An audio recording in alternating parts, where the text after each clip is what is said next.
National elections भी आने वाले हैं। मुझे ये बताओ तुम कहना क्या चाहते हो? Mind control program. मतलब हमारे दिमाग को कंट्रोल करना, यही ना? नहीं सर, सिर्फ हमारा ही माइंड कंट्रोल नहीं, इससे दूसरों के भी माइंड और उनके काम को कंट्रोल किया जा सकता है। लेकिन हमें इससे क्या फायदा होगा? एक्चुअली अगर हम अपने माइंड को कंट्रोल कर सके तो हमारा फ्यूचर हमारे हाथ में होगा, लेकिन अगर हम दूसरों के दिमाग को कंट्रोल कर लें तो उनका फ्यूचर भी हमारे हाथ में आ जाएगा। इंडिया डिफेंस को बजट का बहुत बड़ा हिस्सा देता है। ओके, अगर हम दूसरों के माइंड और उनके कामों को कंट्रोल करने के काबिल हो गए तो हम जहां भी हो किसी को भी वहां से मार सकते हैं, फिर चाहे वो कहीं भी हो।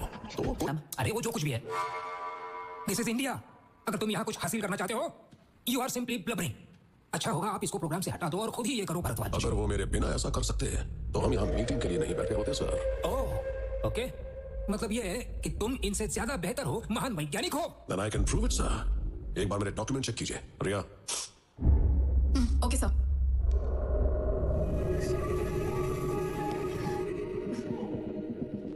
ये सब तुम्हारे डॉक्यूमेंट्स है ना? क्या लैब में दिखाने के लिए कोई प्रूफ नहीं है?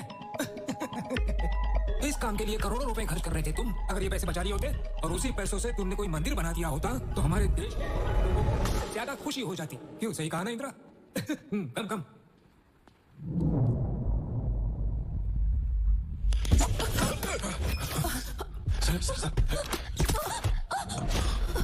रिया, रिया, what happened? Riya, don't worry, she's unconscious. Take her to the center. Yes sir. Soldiers.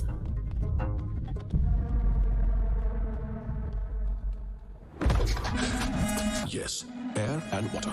Rudra, इसके प्रोग्रेस को लेकर तुमने किसी तरह का कोई अपडेट नहीं दिया मुझे। अपडेट नहीं दिया तो क्या आप मुझे निकालकर किसी और को इस प्रोग्राम में अपॉइंट कर देंगे? मतलब इसके बारे में तुमने कुछ इंदिरा को या भरद्वाज को किसी को कुछ नहीं बताया ना? नहीं, अब तक किसी को भी इसकी जानकारी नहीं है। ये फॉर्मूला मेरे दिमाग की गहरी से गहरी परतों के अंदर मौजूद है। No records, no notes, no voices, nothing. Okay Rudra, you go ahead with the part.